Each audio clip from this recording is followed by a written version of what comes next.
Love you, pare. Bibo!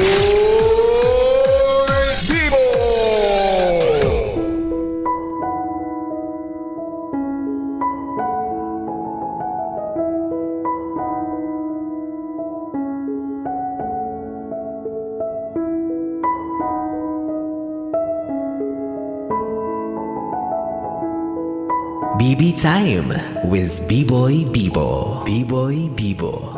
Bibi, sawang-sawa ka na ba isipin na pagdating sa gawaing bahay, hatian daw, pero ikaw lang din naman ang laging gumagalaw.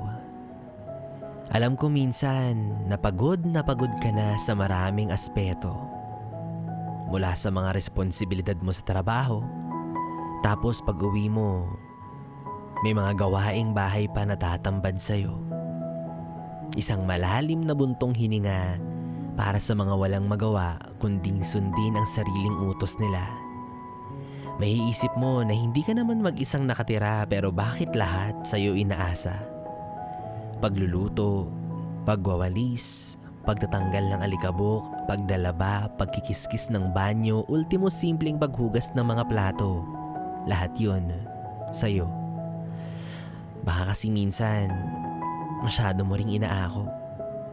Kung ganyan ka ng ganyan, hindi rin talaga matututo yung mga kasama mo.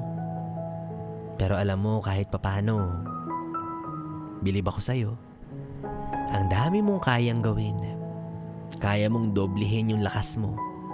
Kaya mong gawin kahit yung mga bagay na hindi mo na sana trabaho.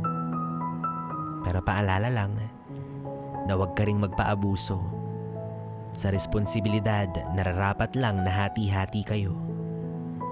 Kaya naiintindihan kita kung bakit ganun-ganun na lang kung ikaw ay mairita tuwing nakikita mong ang tahanan ninyo ay kalat-kalat na. Sa bagay, ganyan talaga kapag masinop sa bahay. Sabi nga nila, diyan nagkakaalaman kung malinis ka bang tao. Makikita ito sa ayos ng bahay ninyo. Kaya alam mo, kapag ako ang nakasama mo sa bahay, wala kang dapat linisin.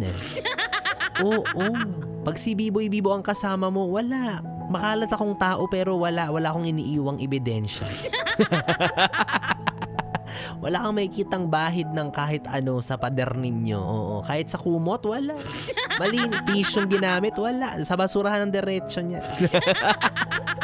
Yes, friend, B-Boy Bibo pa rin ang iyong kapiling para sa ating tuloy-tuloy na BB Time hanggang mamayang alas 12 dito sa 101.1 Yes FM. Solid. Oras natin, 10:36.